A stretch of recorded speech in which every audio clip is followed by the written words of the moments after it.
नमस्कार मित्रों, मैं विकास शाक्या एक बार फिर से आप सबका स्वागत करता हूं अपने चैनल पर। और आज हम डिस्कस करने जा रहे हैं चैप्टर नंबर 8 के श्लोक नंबर 19, 20, 21 और 22 को। ये चारों श्लोक एक साथ डिस्कस किए जा सकते हैं, इसलिए मैंने ये चारों एक साथ कवर किए हैं। लेकिन हर बार की तरह इस बार भी अपना वीडियो शुरू करने से पहले मैं आपको बताना चाहूँगा कि जब तक आप परा अपरा, शरीर के 5 कोश, प्रकृति के 24 तत्व, मन बुद्धि अहंकार, प्रकृति के 3 गुण, इनके बारे में ठीक से नहीं समझ लेते और किस तरह से ये हमारे ऊपर प्रभाव डालते हैं, इनके बारे में आप नहीं समझ लेते 13वें और 14वें चैप्टर से, भागवत गीता के 13वें और 14वें चैप्टर से जब तक आप इस कॉन्सेप्ट को नहीं समझ लेते, या फिर मुंडक उपनिषद का अगर आपने अध्ययन नहीं किया है, उसको नहीं समझा है, तो भागवत गीता के किसी भी श्लोक को समझने में आपको समस्या आएगी।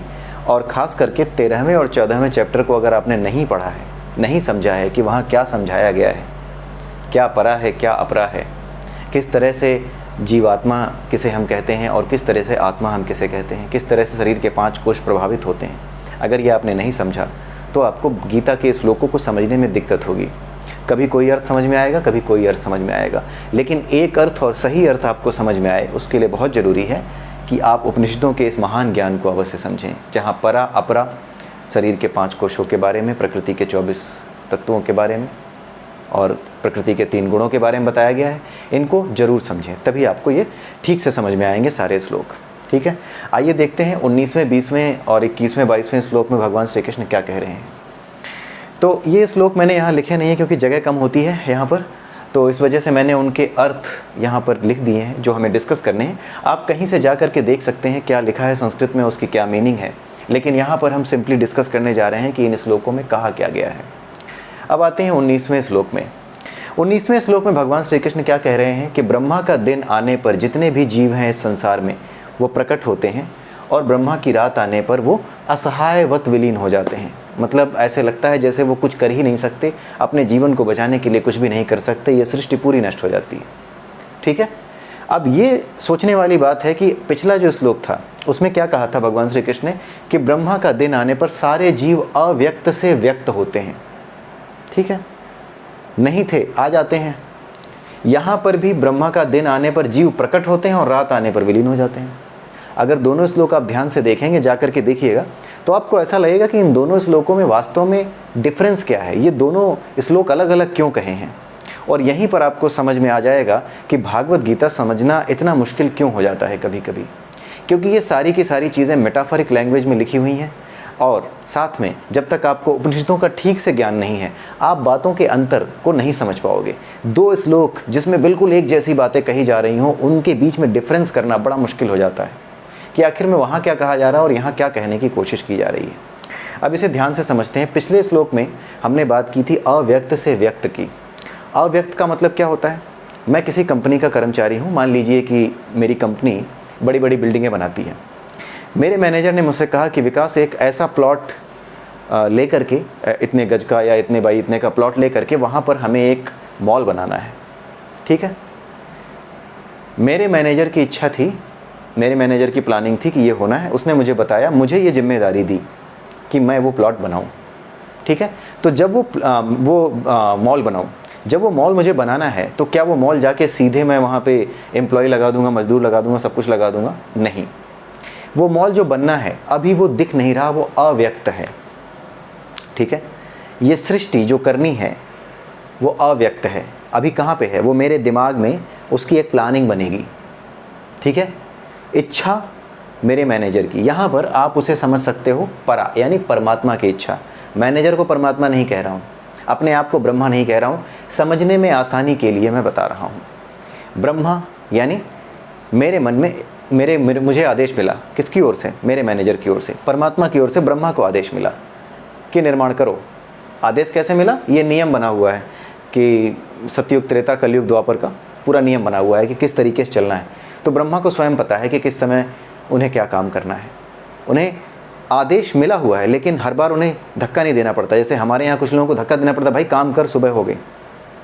ब्रह्मा प्रोएक्टिव हैं। ये प्रकृति हमें प्रोएक्टिव बना ही सिखाती है कि समय पे अपना काम कर दो बिना किसी के कहे। यही प्रोएक्टिवनेस जो है हमारे यहाँ मैनेजमेंट का सबसे बड़ा लेसन है। पहले दिन से लेकर के आखिरी दिन तक प्रोएक्टिवनेस, बी एंथुजियास्टिक।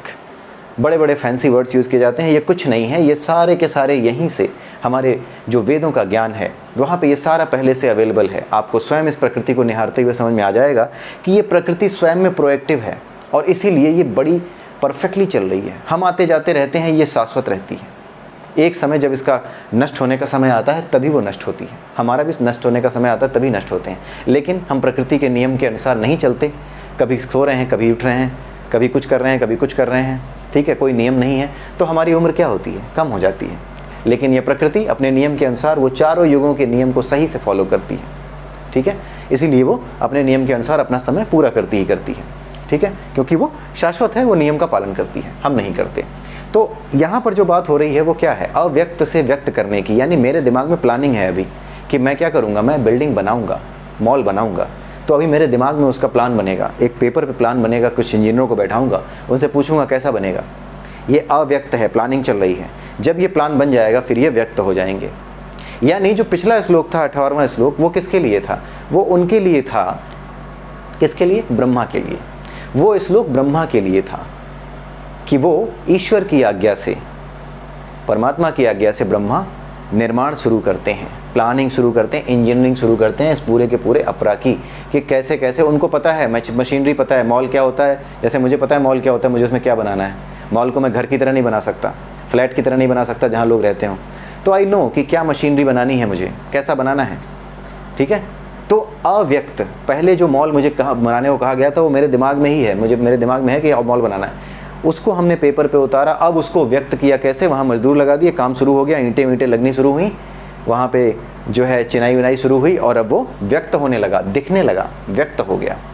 ये किसका काम है, ये बनाने वाले का काम है, जिसको आज्ञा मिली है, यानी ब्रह्मा को।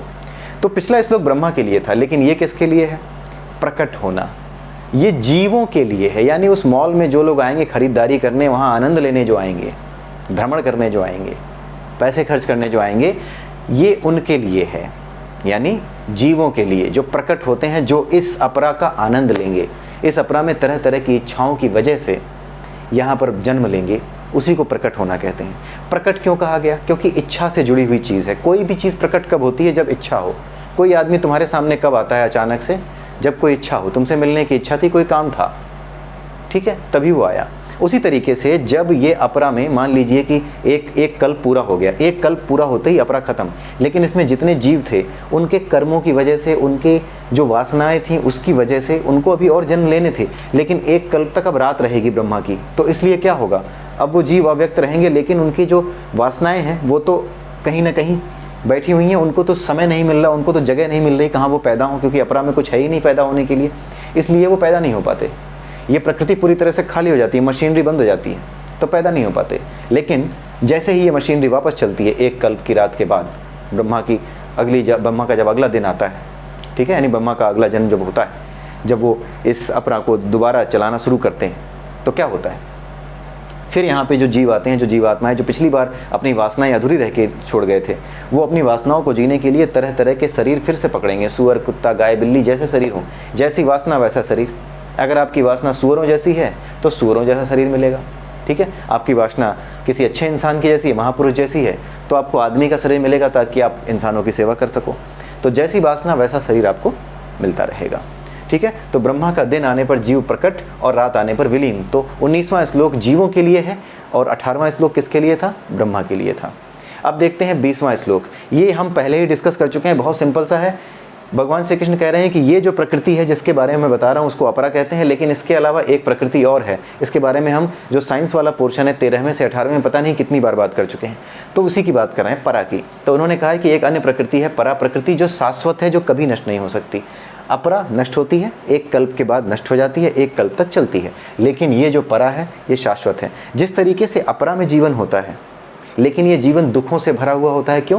क्योंकि हमारे अंदर वासनाएं हैं, इच्छाएं हैं। क्यों हैं? क्योंकि अपरा में प्रकृति के 3 गुण हैं, ये गुण हमें प्रभावित करते हैं। इंद्रिय विषय हैं, इनकी ओर हम भागते हैं, इच्छाएं करते हैं, इच्छाएं पूरी नहीं होती तो दुखी होते हैं, इसी वजह से यहाँ दुख है, ठीक है। उसी तरीके से परा में क्या है, वहाँ दुख नहीं है, वहाँ परेशानी नहीं है। क्यों? क्योंकि वहाँ पर प्रकृति के गुण नहीं हैं।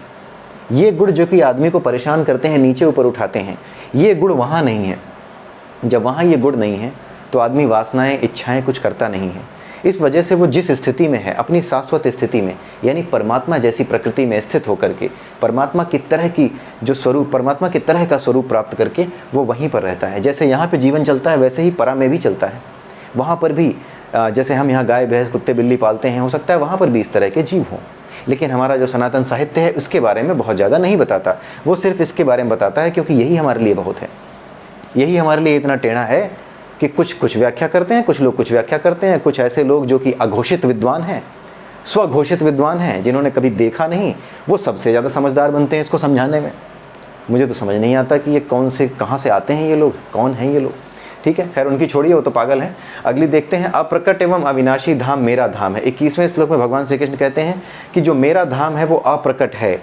अपरा क्या थी? प्रकट थी। प्रकट क्यों थी? क्योंकि यहाँ पर इच्छाओं की वजह से जीव प्रकट होते हैं दोबारा अपनी इच्छाओं को जीने के लिए। लेकिन ये अविनाशी धाम है, यहाँ इच्छाएं हैं नहीं, क्योंकि प्रकृति के गुण नहीं है, 3 गुण नहीं है, 24 तत्व नहीं है, तो ये क्या है? अप्रकट है। यहाँ पे किसी को प्रकट नहीं होना पड़ता। यहाँ पे सारे जीव शाश्वत हैं, हमेशा से हैं। और जो यहाँ पे विलीन हो गए, अपरा से परा में परमात्मा तक पहुँच गए, वो भी उसके स्वरूप में विलीन हो गए, उसके स्वरूप जैसे हो गए।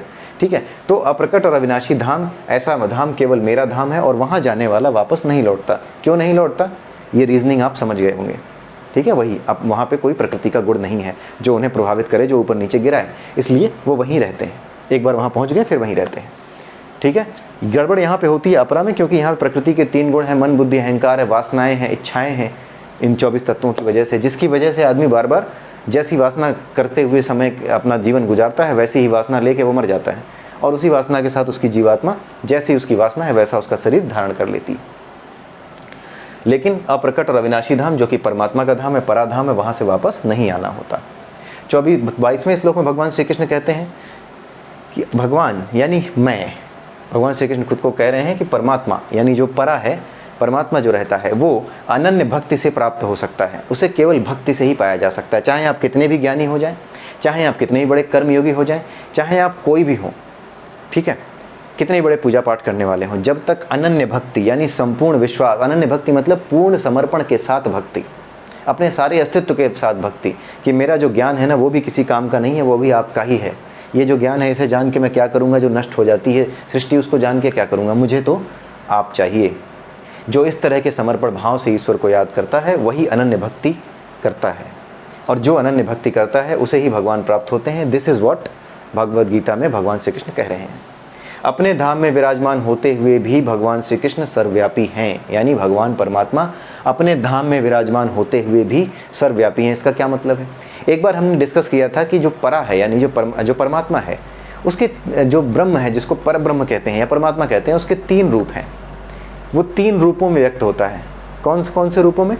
क्षर ब्रह्म। क्षर ब्रह्म यानी वो ब्रह्म जो कि ऐसी चीज़ों का निर्माण करता है जो कि नष्ट हो जाती हैं, वो ऊर्जा जो कि उन चीज़ों को चलाती है जो कि नष्ट हो जाएंगी, यानी अपरा, वो क्षर ब्रह्म है।